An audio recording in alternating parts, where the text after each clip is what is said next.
All right, and we are live.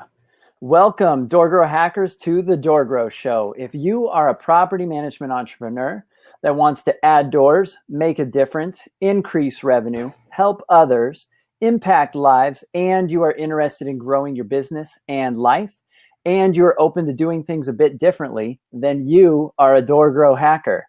DoorGrow hackers love the opportunities, daily variety, unique challenges, and freedom that property management brings. Many in real estate think you're crazy for doing it. You think they're crazy for not, because you realize that property management is the ultimate high trust gateway to real estate deals, relationships, and residual income.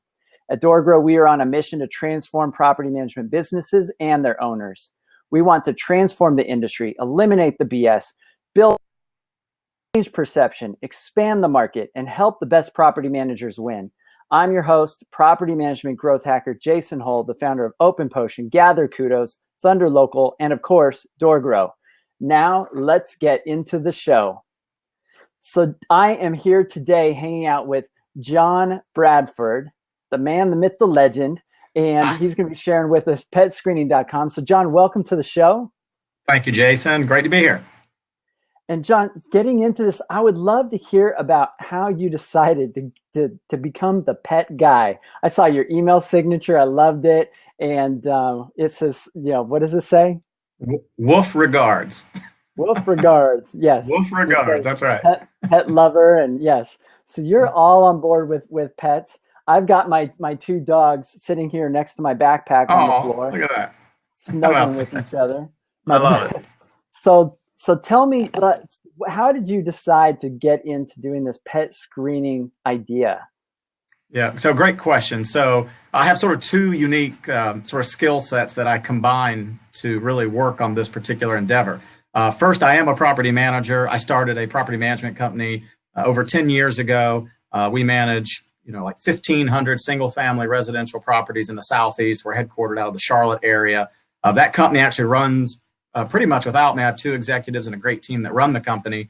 But I understand property management. I understand the frustrations that we deal with when it comes to tenants. And then, of course, I am a pet lover. And I like to say there's sort of two P's that cause property damage, and it's people and then pets. And while I do love pets, really the pet owners are almost as big as a problem as the pets themselves. So my firm has experienced a lot of issues with pets. We actually had two issues with dog bites back in 15 and 16, which really made me take a closer look how we handle our pet diligence at my firm.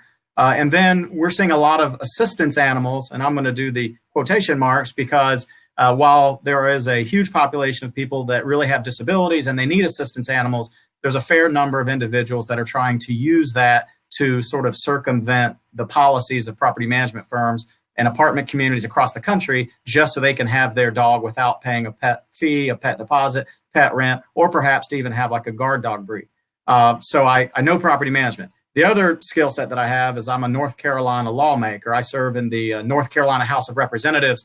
And so I've built a reputation for understanding property management issues, and I get a fair number of pet-related issues that cross my plate. And while assistance animals are more of a federal set of statutes at the federal level, a lot of states are working on issues very similar because, we get contacted at the state legislature about assistance animal problems. And under the ADA, Fair Housing Act, we still hear about them at the state level. So I've really developed an expertise, I think, around assistance animals. So I sort of took those two skill sets and combined them and said, hey, there's a problem in the industry.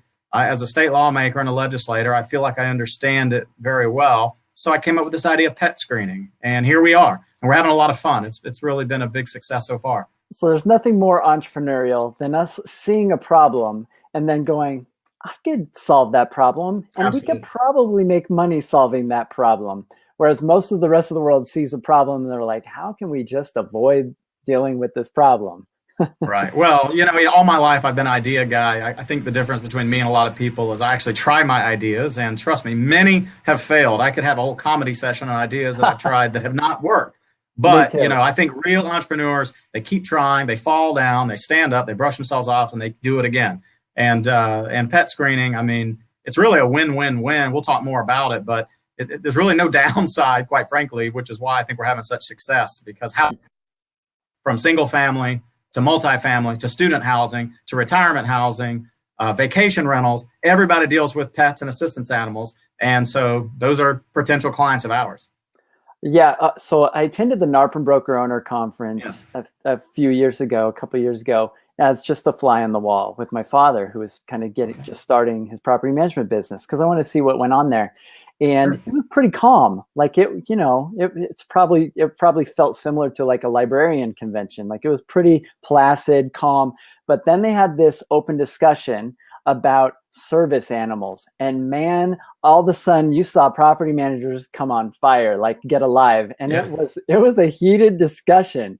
You know what's interesting, Jason? This is a true story, because I want to give credit where credit was due. I was at that broker owner meeting, and it's where they had the 3 microphones spread across the room, and there were like people mile deep at each microphone. And they had a gentleman there who happens to be the assistant deputy director of HUD, Brian Green, was doing, I thought, a fabulous job fielding these questions. And I know, but I am not making this up. It was in that room on that day that I said, I'm going to go create a product to fix this problem. And that's a true story. I love it. I love it. So I was there when this was ignited in your mind. So I was able to witness the spark. Now, what I've also been able to witness is, so I run the DoorGrow Club Facebook group, and it's become this phenomenal resource for property managers. Like the quality of people we're attracting in there and the level of contribution is out of control. Like we've hit as high as 16,000 interactions in a single month, which is ridiculous. It's probably, I'm in a lot of Facebook groups, let me tell you, and it's probably the highest engagement Facebook group I've ever seen. And that's awesome. And we've heard time and time again, people pitching or saying, petscreening.com is this great service. Like it comes up repeatedly in a positive light, and that's no easy feat. So well, first of all, I want to again give credit where credit's due.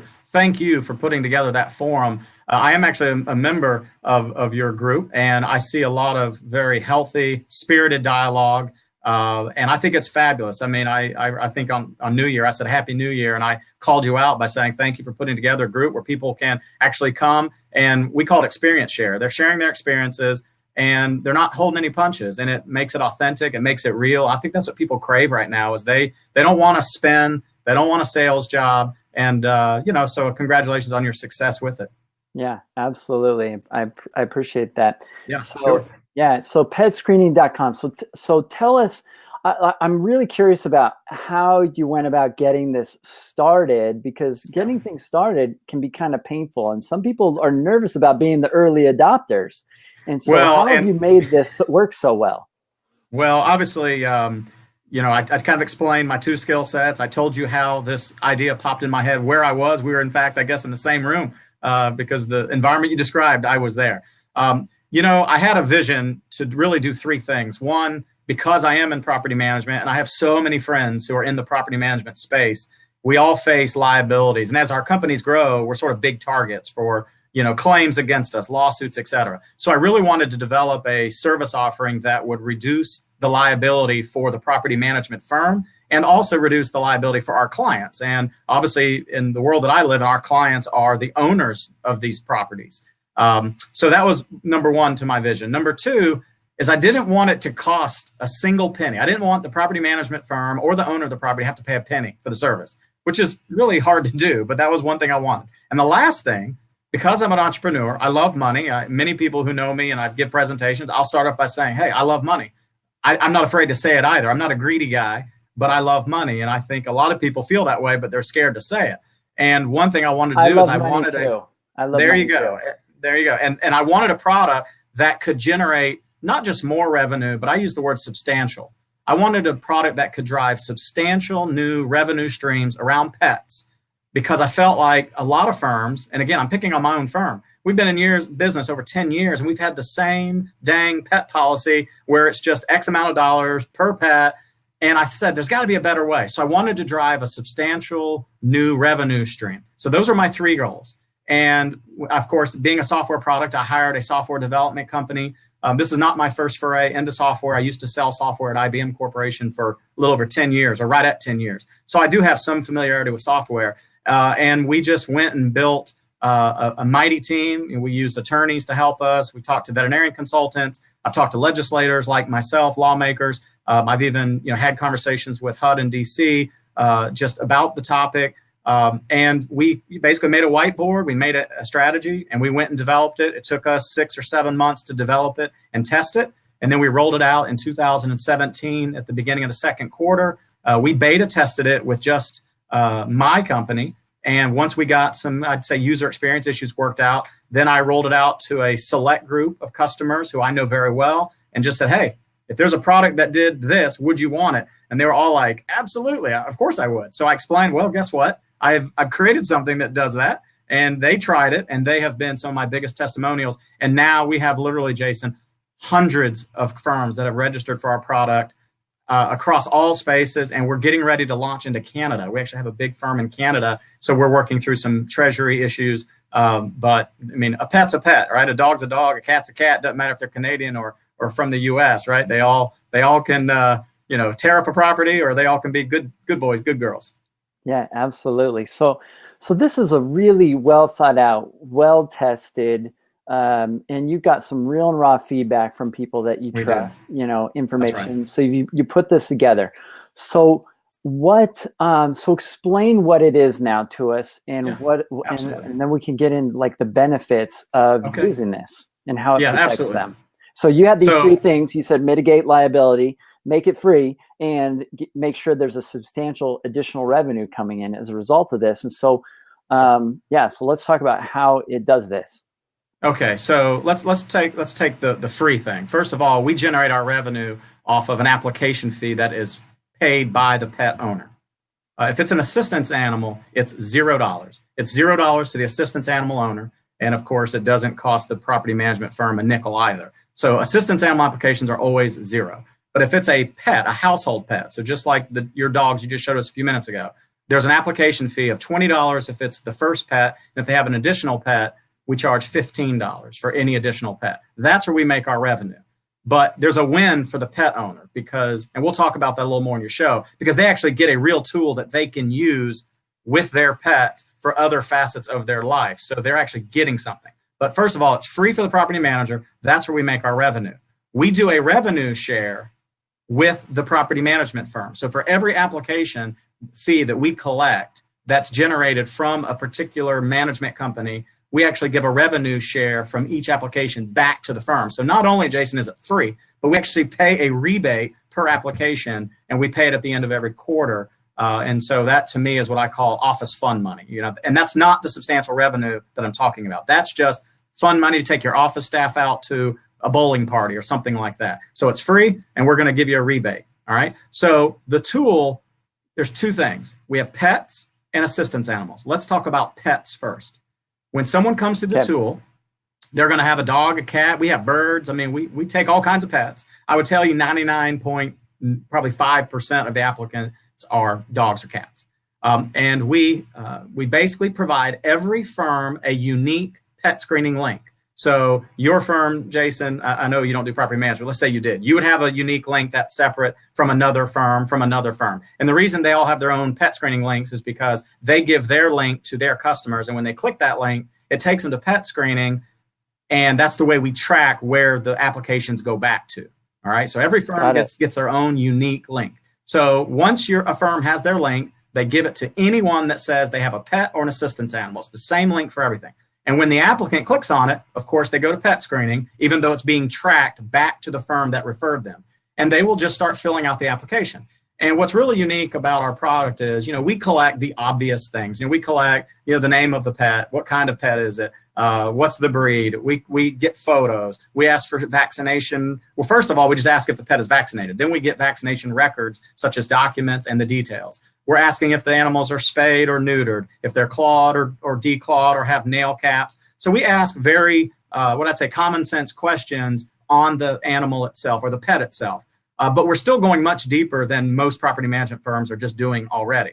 But then we go into a whole nother section, and this is sort of why I think attorneys and compliance officers really love the product, is we have a section, we call it our affidavit section. And we ask a lot of questions that they're yes or no questions, but the pet owner has to answer yes or no. And these questions are really written to protect the property manager and to protect their owners. So the questions, there's probably, I don't know, maybe 15 questions, but they're things like, do you keep your pet on a leash at all times except when in an enclosed fenced area? That's a very simple question, yes or no. And you'd be surprised how many people say no, and then it asks, well, why? And they'll say, well, because my dog is well trained. Well, that might be true, Jason, but from a liability standpoint and from a risk perspective, property managers want to rent to people who are willing to make sure their pets are on a leash at all times when it's not in the backyard, right? So, but the applicant is just answering these questions honestly, yes, no, all the way down. And then when they go to submit their application, it gives them a chance to attest and certify that their answers are accurate. And this is the affidavit part that our attorneys really love, because we're getting them officially codified on the record that the information they're giving us is accurate. And if they're lying, the property manager is still protected, because not only are they lying, but they just said that they knew they were lying, right? And then they attest to that, and then they submit payment. Now, this is really where our product is cool. We actually created a very complex algorithm that takes all these data points based on their application, and we basically create a pet score, very similar to a credit score, Jason, for humans, but we're giving a unique pet score for that exact animal, that exact pet, for that exact application. And that pet score only goes to the housing provider. And the reason that's important is because now, when somebody comes with a pet, you'll get to know, well, what are the risk factors for that pet? And there's a score that will be given for it. And you can use that score, Jason. This is the substantial revenue piece. You can now basically create a pricing matrix for pet rents, pet fees that correlate to the score. So basically, if the pet is, says, yes, it's vaccinated, but they fail to put in proof of it, they're going to get a lower score. Well, the fact that they said it's vaccinated protects you as a property manager from a liability standpoint, but there's no proof of it. Therefore, they should get a lower score, which means you should be able to charge more pet rent. And this is where firms across the country are able to use the scoring to drive substantially more pet revenue. And it's really, we get incredible people. So question about that. Yes. So the tenants that are going through this, or the residents going through this, when are they aware that these things are going to impact their score, so that they're doing the work to get vaccinations and get in alignment? Or we do not, first of all, we don't necessarily keep it secret that they're being scored, but we don't advertise it. We just make them fill out an application. When they're going through their application, when they answer the question, even if they give an answer that's not favorable in the tool's opinion, it still gives them a green check mark that they answered the question. So they'll just finish their application and submit it. But on the other side, when the property manager gets it, that green check mark, if it's not a favorable answer, that green check mark goes to a red X, and then the score is indicative of that answer. And then we list all the factors that really derive the score. And what that means is, this is where property managers are building better relationships with their pet owners, because they're picking up the phone and calling their pet owner and say, look, I just got your results from pet screening. I see that you said your dog's vaccinated, but you didn't put any vaccination records. I'm going to have to charge you a little bit more. But if you actually go on the tool and upload it, then I might be able to charge you less. And I tell property managers, be careful about talking about the scoring, because they don't really know they're being scored, but you most certainly can talk about in terms of results. The results are showing that your dog is not, it's vaccinated because you said it was, but we'd like to see some proof of that. And what happens is they can log back in and edit their application, upload that data, and then it rescores instantly. So there's some way to build some good faith there. But it's, in the scoring, Jason, we wanted to keep, right, the old KISS principle, keep it simple, stupid, right? We borrowed Google's metric of 1 to 5 stars, but instead of stars, we use paws, right? Pretty clever, pet paws. And so a 5 paw score is very hard to achieve. About 11% of our total applicants get 5 paws. So we are not handing those out like candy. But if you have an applicant that has a 5 paw pet, I would probably tell you would charge them the cheapest rate you have, because that's a 2 thumbs up type pet, right? And if you get a 1 paw pet, the beauty is a 1 paw pet doesn't mean you'll say no. Maybe you will say no. It's up to the property manager how they treat the scoring. You may get an animal that's just a puppy, that's not neutered, that isn't potty trained. That would probably be a 1, but you probably would still rent to it. But you should what, Jason? Charge more. Because guess what puppies do? Exactly. They gnaw on everything. They pee everywhere. Right? So you can see how that scoring can work. And a property manager makes that decision. We never accept or decline pets. We just give the score for property managers to interpret to their policies. Got it. Yeah, I love it. This sounds Sounds brilliant. So what? So we've talked about the scoring system. We Right. talked about how this, the benefits for the property manager. I think you're going to touch on the benefits to the resident. I think you touched on that a little bit. Is what else are we Well, missing? so let's talk about the assistance animal side. Everything I just talked about was for pets, Oh, yeah. right? That's about 90% of our applicants. We have about 10% of our total applications fall into the category of assistance animals. Assistance animals are defined under the HUD and the Fair Housing Act as service animals, companion animals, emotion support animals, therapy animals. I mean, you pick the buzzword, they all fall under this category called assistance animals. The applicants have a choice to choose whether it's a service animal, and a service animal is unique because it can only be 2 types, and it has to have specialized training. If they choose the companion animal, which is the other bucket for all the other categories, then they don't have to have specialized training, and it's open to any type of animal. So like, for example, as silly as it sounds, a pig, P-I-G, could be a companion animal, but a pig could not be a service animal because a pig does not qualify under service animal definitions. But what we do, we take this headache, Jason, completely off the plate of the property manager. All the property manager or the property management firm or the apartment community, they just send them to pet screening, and we collect the data. Our tool asks the HUD permissible questions. We ask for the data about their reviewers. We collect the documentation from their third-party reviewer, which doesn't necessarily have to be a doctor. It could be a social worker. It could be a counselor. It doesn't matter. There's no exhaustive list, but we collect that data. And then our review team, we have a legal review team, they look at every single assistance animal application individually. That is not automated. And there's no score. That's very important, Jason. Scoring is never given to assistance animals because it's either they are recommended or not recommended. And there's another category called waiting for animal owner. And let me tell you about the waiting for animal owner. This is a real data point. 32% of the applicants, since we launched, 32% of applicants who say they have an assistance animal of some kind, 32% of them are in the status of waiting on animal owner. And what that means is our reviewers ask them for clarifying information or ask them for more documentation. And Jace, you know what they've done? They've disappeared completely.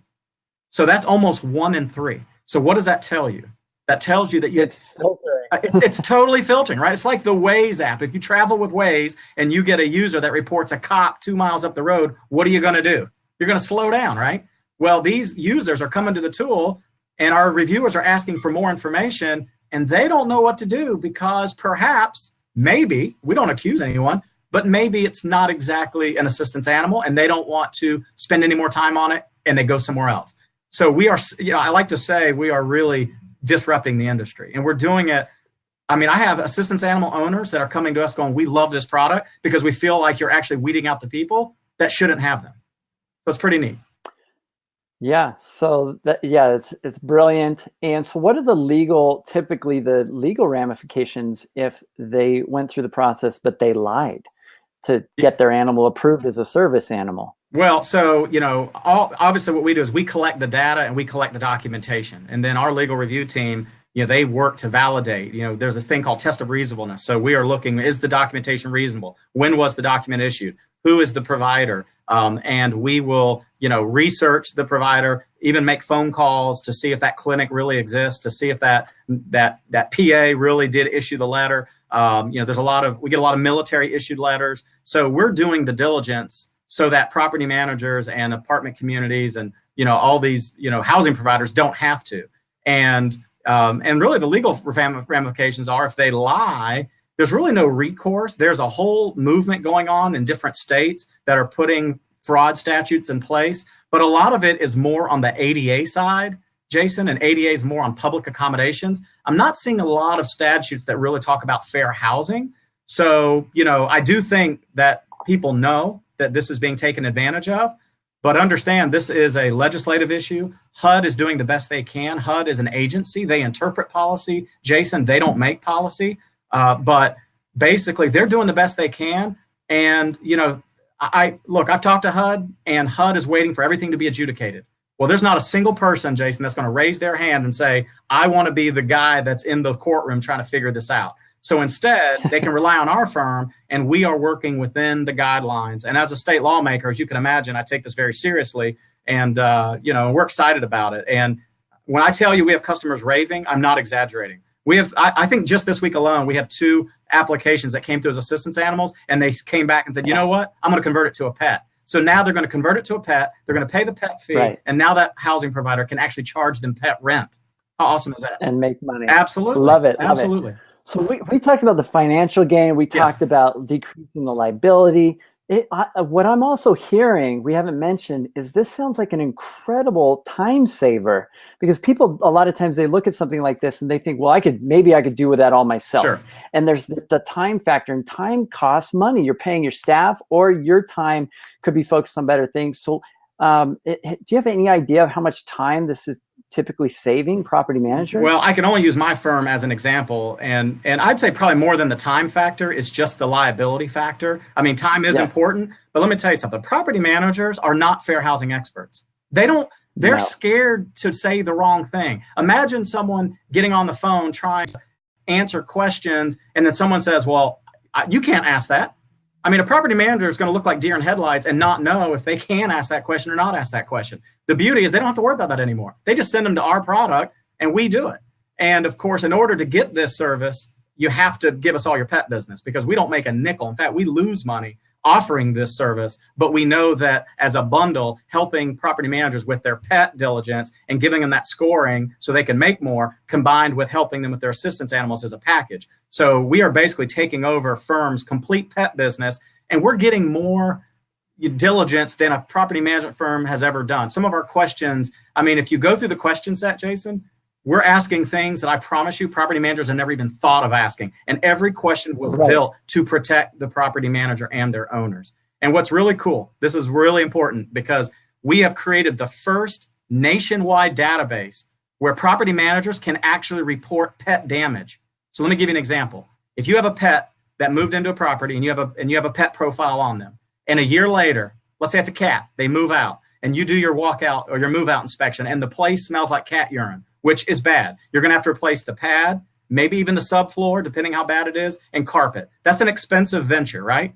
You can actually log into the tool, go to that cat, that particular pet profile, and you can log a pet damage incident report. And now that incident report will follow that cat forever and that owner. So when it goes to try to rent something else, that's going to show up as history. So we're creating the first incident reporting on property damage and pet bites. So if you have a pet bite in a property, you can also report a pet bite. So for property managers who rarely have a chance to sort of have their say when it comes to tenants, because we don't want to be ugly, this isn't being ugly, but you're having a chance to get something on the record for damage or pet bites so that everyone else can see it if they're interacting with that particular pet and pet owner at a future date. So we've really created something, again, that's disruptive. It's revolutionizing the pet industry, because we're going to have the first nationwide database of all that data. Insurance companies are interested in it. I mean, I could really go on of all the different sectors that want that data, but we're collecting it. And property managers are our source of providing it.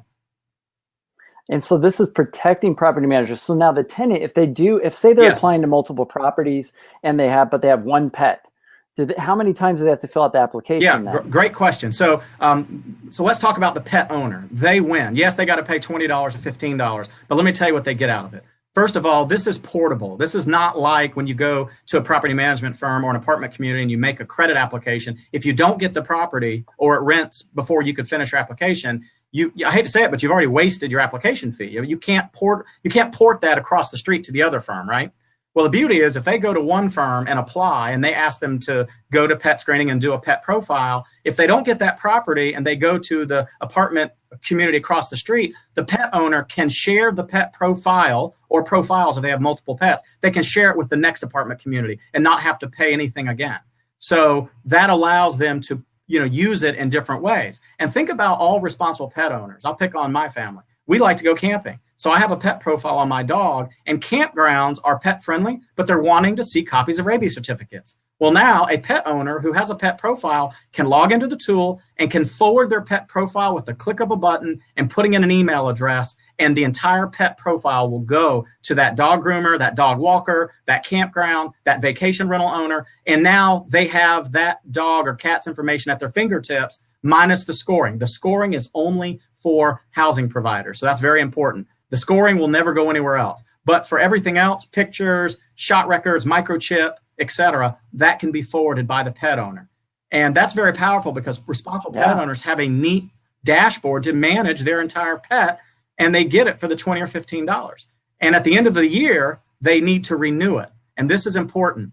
In the property management industry, most people who rent, Jason, to a tenant for 3 or 4 years, they don't ever really revisit the pet, right? If they stay there, they'll do a property inspection, they'll look at rent comps. But our tool is forcing property managers in a good way to make these pet owners revisit the pet, because a lot can happen in a year. So in a year, a dog might have bit somebody. So when the renewal time comes, which is a year later, that pet owner has to go back in and re-answer all the questions, including behavioral questions. Yes, it's bit a pet, or yes, it's bit an animal. Yes, it's bit a person. And now the property manager has more details, and they get that data every year. And we charge a $10 renewal fee to the pet owner, and then we do a rebate share on the renewal as well. So we're really changing the game, not only for new applicants, but for existing tenants who want to stay another year. Because property managers, they really need to reevaluate the data, because a lot can change with pets. All right. So is petscreening.com profitable yet? Well, I mean, it's a software product. So we, as you can imagine, have made a large capital investment in the software. But every single month, our trending, we've had 265% growth since we started the product. So we have hundreds of customers. So we are, let's put it this way. We're excited. You're not afraid of the future. It's amazing. I think we're onto something big here. No joke. I think you are too. So fantastic. So is there anything else that people should know about petscreening.com? We've approached the pet side. We've approached the assistant animal side. Yeah, I would say there's one last thing that we haven't talked about, and that's around the documentation for assistance animals. You know, we're not hospitals, we're not healthcare providers, but there is this law called the HIPAA, HIPAA, and it's really for healthcare providers, and that's protecting sensitive medical documentation, right? Well, property managers, we're privy to that documentation because that's part of the documentation we're allowed to ask for when it comes to assistance animals. The problem is property managers, they're taking that data, they're scanning it into a PDF, they're putting it in the file, they're uploading it to their software vendor, and it might not be really protected. The beauty of our product is we have HIPAA compliant servers. So all that documentation, these letters, they're very frank, right? It tells you what sometimes it'll say what their disability is. And we don't want that data getting out there. So I like to say we like to save housing providers from themselves.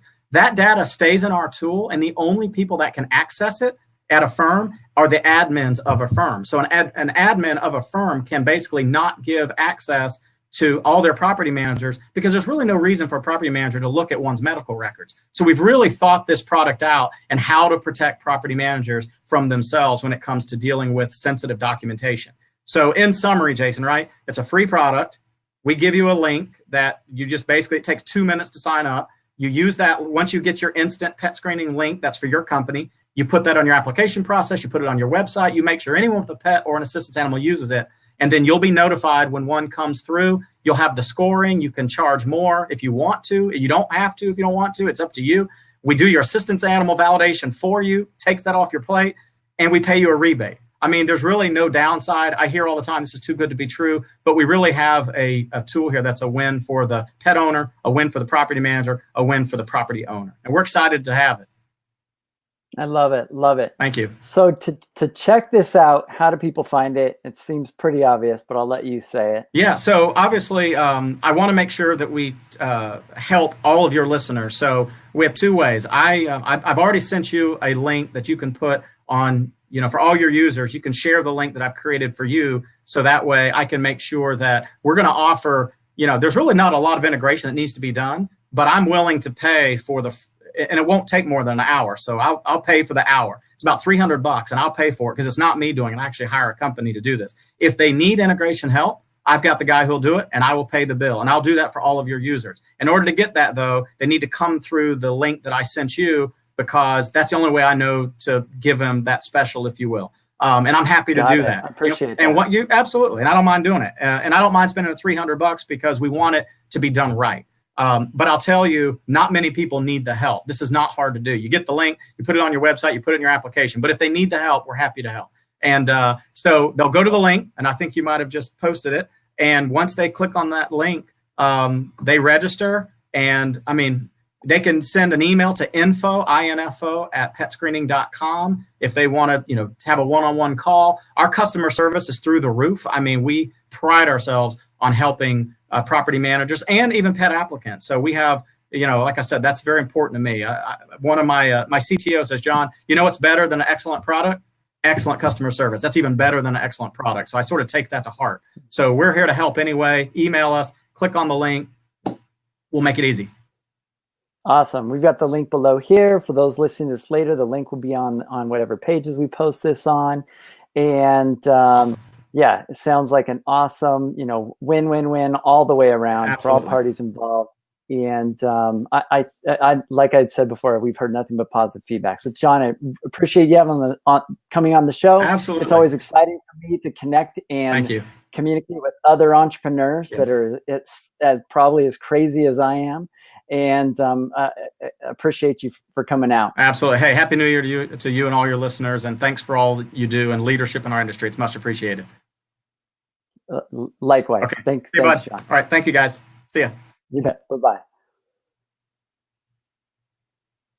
All right, cool. So really exciting to have John come on. So if you enjoyed this episode, be sure to join the DoorGrow Club Facebook group. I have the link active right now that he was talking about. If you go to doorgrow.com/go/pet screening, and if that changes, we'll make sure it's down below on wherever we put it. But you can go to that link, and John's thrown out a discount. I love when people just surprise me with stuff like that on the show.